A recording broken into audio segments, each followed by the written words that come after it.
Hi, today's topic is consonant digraph. As I have told you in my previous video what are consonant digraphs. So today I'm telling you some examples of digraphs.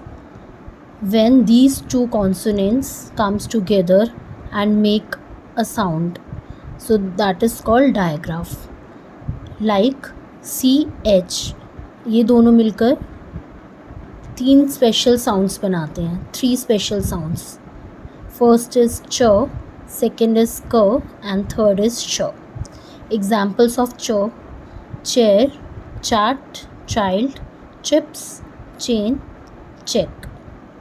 Next k: school, ache, cord, chemist, echo, anchor. Next one is sh: chef, machine, brochure, chiffon, fuchsia, parachute. Fuchsia is the name of a color. Thank you.